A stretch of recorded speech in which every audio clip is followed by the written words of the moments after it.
A sense of overriding futility is a vital part of the process. Embrace it. Whatever you say, Doc.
Just how you feel. Man, shit gotta be around here somewhere. Unless they buried it under the sand, fool. Another brilliant Lamar Davis production. Man, fuck you. Hey, excuse me, homie. Can you tell me where Berto Beach House is? No, homie, I cannot. Man, won't you come on? Fuck. Actually, yeah. It's that house right there, with the yellow stairs. Yeah, good looking out, homie. Appreciate it. Man, get your stupid ass on. Damn, why don't you ask him if he knows the fucking owner? Or better yet, do some skywriting that reads there's a couple niggas here about to boost some cars in case somebody didn't realize. See, what you don't realize is that we ain't boosting. This shit is legit business. Legit? Oh yeah, I forgot, huh? 401ks, tax returns and all? Yeah, right. You the one all pumped up on doing this lick, nigga. I'm getting my money in the hood. I'm straight, fool. I'm cool. You cool? Cool what? Slinging dope and throwing up gang signs? Yeah, right. Whatever, homie. Yeah, homie. This the spin knot right here. Your boy Simeon wasn't bullshit. Man, get your ass in there. Bring your ass, fool. Always trying to boss somebody. Come on. Come on. Shit, come on. Damn. This nigga must got the baby dick. Yeah. And all this shit paid for with bad credit. Like that? Bobby big dick on a nigga, huh? Shit, for real, homie. Damn, this motherfucker got robo-roof and everything, nigga.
Hey, it's Daniel and Gav, and we've played 4 hours of Resident Evil 7. We've got 8 minutes of gameplay for you, so we're going to talk about some of the things we really liked.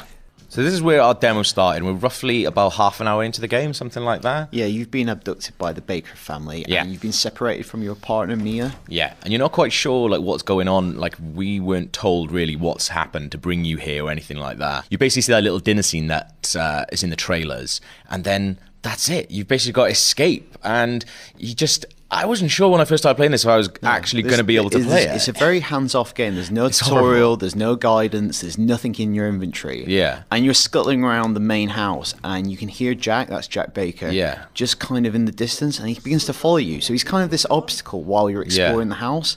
And you don't really know how to tackle him whatsoever. Because you've got nothing on you. Like, you're so vulnerable, and that is terrifying. Like, I'm quite a jumpy person anyway, and just having basically what, at the time, is an unstoppable machine coming after you right at the beginning of a game. Yeah. It doesn't, and as you said, like, it doesn't give you any clues of what you're meant to be doing. See, I love his design because he's kind of this like abusive father. He's a bit Jack Torrance. He's a bit Michael Myers as well. Like, you just can't do anything. You can't reason with him. He's just going to keep coming for you. He's absolute chaos, and there's a bit coming up which sort of just proves this. Like that, you've seen the bit where he chops off the other guy's arm. They just don't care about anything, and this is a perfect example of this. He doesn't care about walls. He walks through walls. Like, who's sorting that out afterwards? Probably Marguerite again. So this is all going on, and when it all calms down, you get to like a really, really awesome bit of a Resident Evil game, which is like the safe house. Yeah. And you're talking to this girl on the phone. You're not quite sure who she is or what her agenda is, but she's kind of guiding you, but there's no way you trust her either. You did good, Ethan. Yeah, it's a little bit like Firewatch in that regard. You you want to cling to this voice who's trying to help you through and feels friendly. Absolutely, but also suspicious of them as well. So the bit we're seeing now is basically one of the first big boss battles, which takes place in the garage. Yeah, because I think the pacing's really good, because unlike other recent Resident Evil games, you're not kind of mowing down hordes of zombies. No. You've got this one enemy who kind of dominates the first location of the main house, which is Jack Baker, and for a lot of the time he's kind of like an obstacle to avoid. Yeah. And then here it kind of escalates into this bigger set piece. Yeah. And you're not even sure if you're doing the right thing ever. I think that's the best thing about it, because you've got this gun, but it didn't seem like a lot of the time when we were doing the boss fights, like we were doing the right thing, and it was just like a couple of times we sort of looked at each other like, what is this what you're meant to be doing? I think that's the fine line, because it induces panic, because it is hands off. Yeah. You are frantically looking around the environment for a thing to save you, Yeah. a thing to buy you time, and it doesn't really point that out. Sometimes that can be slightly frustrating, but I think it kind of works well. Now, I think this really demonstrates what Resident Evil 7 has in common with previous games in the series. Yeah. So soon the Baker house starts to open up, and you encounter puzzles and locked doors.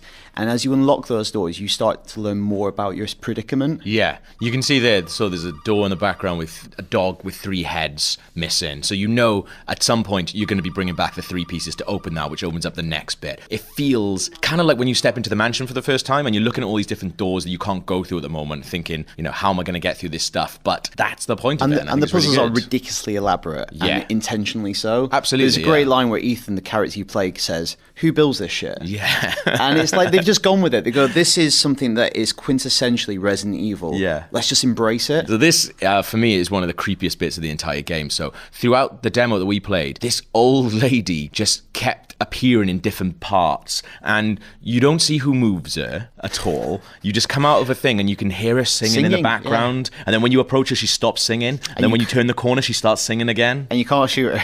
You can't shoot tried. her, you're not allowed, yeah. It is basically Grandpa from Texas Chainsaw Massacre. He's almost like slumped in the exact same way as him as well. Don't pass her a hammer. But again, like, very strongly themed rooms like the Spencer Mansion, which you have to explore, usually with Jack breathing down your neck. Yeah. Like, as this is happening, you can hear Jack kind of prowl in the corridor, so you need to be like quick and alert and ready to hide any single moment. Absolutely. And for me, like, this is really similar to Resident Evil 4 in the fact that, like, it just feels like they're normal people that something has happened to. So you remember, like, in Resident Evil 4 where, you'd happen upon the village, if the people haven't seen you yet, they're just like, taking wheelbarrows around and just going about their normal day. There's a half-done billiards game in the background. Like, these people were just normal people. What has happened to them to turn them like they are? Well, you start finding notes which kind of, you start to piece together a timeline to what happened to the Baker family. So what we're about to see here is one of the doors that you unlock later on. This is the Scorpion door.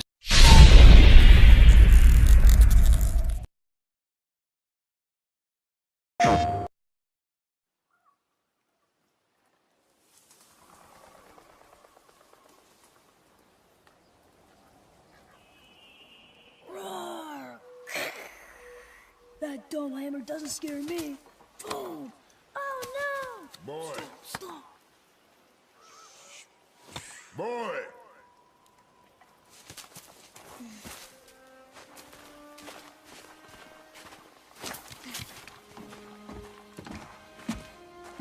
Your mother's knife.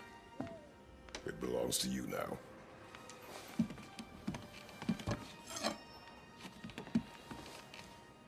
What for? A test. She taught you to hunt, yes? Yes, sir. Then show me what you know. I am hungry. Feed us. What are we hunting? You are hunting deer. Which way? Your hunt. You tell me. South? Is that a question? South.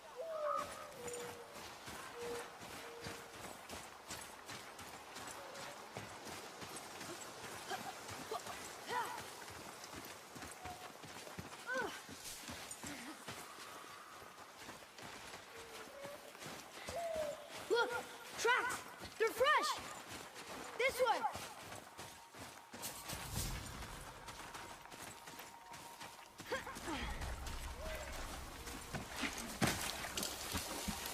Ah! Found it! Slow down, boy. Sorry. You must think. Do not simply react. Be calm and plan. It's just, I'm not used to hunting. Oh, but I've been here. There it is! Hold. What are you doing? Now its guard is up. Only fire. Only fire when I tell you to fire. I'm sorry. Do not be sorry. Be better. Find it.